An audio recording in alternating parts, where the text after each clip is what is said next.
Ating talakayin at kilalanin ang pinalit ng Meralco Bolts kay Zach Lofton bilang import ngayong ongoing PBA Commissioner's Cup sa 48th season. Bago ang lahat mga ka-greatest, lilinawin lang natin lahat ng basketball update natin dito, lahat totoo at hindi puro rumors. Kaya naman, pakisuportahan nyo naman po ang ating YouTube channel na ito na Greatest Fireball TV. Please don't forget to like, comment, and share and subscribe para lagi kayong ma-update sa mga susunod pa nating legit basketball update. Sean Miller. Siya na nga ang bagong import na gagamiting import ng Meralco Bolts kapalit ng napabalitang may health issue na si Zach Lofton na humalili din sa naunang import na na-injured na si Sue Brimo. So ayon nga sa report, dumating na itong si Sean Miller nito lang Huwebes at handa na ngang palitan itong si Zach Lofton.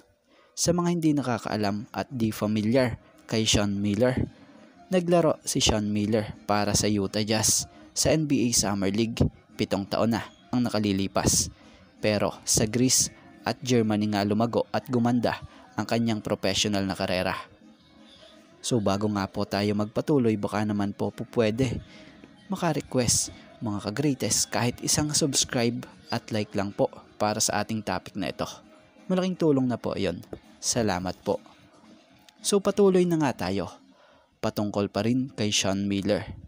Alam nyo bang bago ito napunta sa Meralco Bolts, sa huling stint niya nga rito sa kanyang huling team na pinaglaruan ay tinulungan niya nga po ang Fuerza na makuha ang Mexican League title, kung saan gumawa pa nga siya ng double-double performance na 23 points at 12 rebounds. So ngayon itong si Sean ay malinaw na nasa sa kondisyon pa rin ang kanyang pangangatawan at sariwa pa na mapapalahok at mapapasahog para dito sa team ng Meralco Bolts dito sa kasalukuyang PBA Commissioner's Cup sa 48th season. So si Sean ay nagkakaedad nga ito ngayong 30-year-old. May taas na 6'7".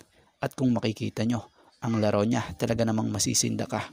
Dahil sa pagiging tigasin niya sa court, sa katawan pa lang, kita mo na di papahuli. Lalo pa, pag ganyan ang babangga sa'yo o makakabangga mo, talagang baka magdalawang isip ka.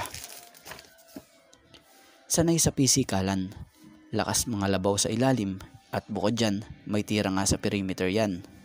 At ang pinakamaganda pa nga sa nilalaro niya ay ang pagiging high flyer niya. Kaya sa depensa, angat na angat talaga siya. Lakas na shot blocker niya. Kaya abangan.